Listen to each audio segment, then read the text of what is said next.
Hi, my name is Heather Bailey. I'm doing my final video response post, and this one is going to be about Asian Americans and Asians in literature. So the article I chose to focus this discussion on was Asian Americans in Literature for Children and Young Adults.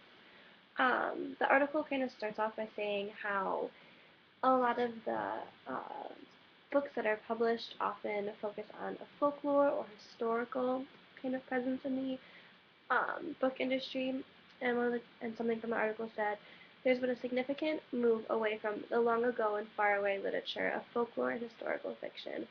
So I know I can remember having books in my younger elementary classrooms with the stereotypical Asian American, like the illustrations of Asian American eyes being like slit eyes, or just very, this is why we have kites, or um, about like the parades they had and the dragons, or about like the historical aspects of like the emperors and things like that.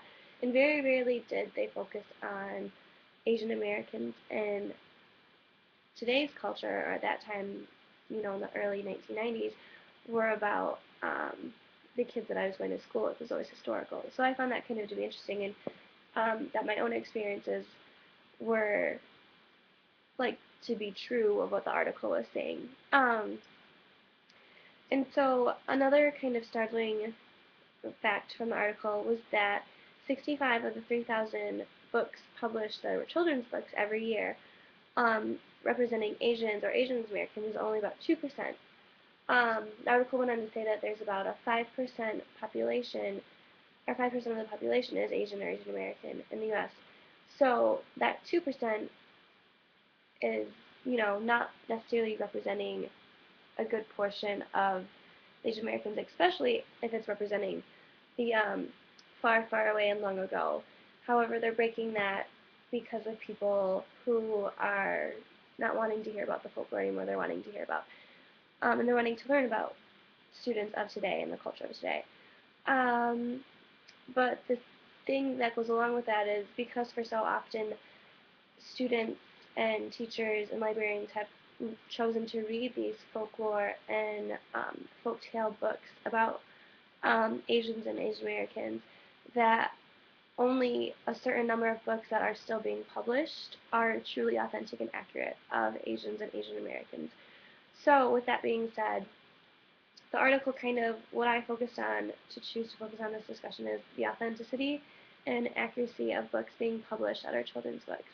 And the article does give a few suggestions of how to eliminate these types of books that are inaccurate representations of Asian American cultures. And the first was to eliminate the books completely. So take them out of your class library, take them out of the library itself. However, because a lot of schools don't have a lot of money, if you do have a book in your classroom, you usually want to keep it, and librarians, I feel the same, would be more hesitating to just get rid of a book, and rather than donating it to another place, you can put it in a special section, and this kind of goes along with the second idea, and use that book that is culturally inauthentic and inaccurate, and use it as a bad representation of the culture. So for instance, teach students about stereotypes of Asians and Asian Americans through the text, and obviously re-explain to them what a stereotype is, and how this book only shows stereotypes, and then have a discussion with them if this was the only book they knew about Asian Americans, what would they walk away with, and how could that be negative? And then pair that book with a book about a student who is an Asian American, who is written really well, um, and by written really well, I mean it's being authentic, showing an Asian American in today's society, uh, and how they are, like who they play with, what are they doing, kind of things like that. Like breaking down the historical stereotypes and the stereotypes of today, just a really well-rounded, authentic, accurate book. And lastly, another way to eliminate these inaccurate and inauthentic books is for teachers and librarians to be more critical of the books they choose to place within their libraries and their classrooms. So, and don't think that just because there's a book that has been more recently published that it means it's not going to have a stereotype, because it still could have a stereotype be associated with that book.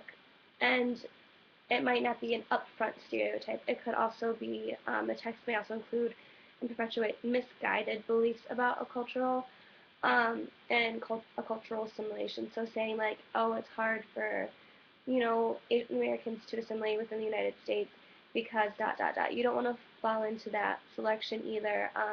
It'd be best just to have a representation of an Asian American in a book, their everyday life kind of sort of thing. And then another thing that the article talked about was common themes for teachers, um, or it was just common themes that are in Asian American books. So one of these themes is generational conflicts.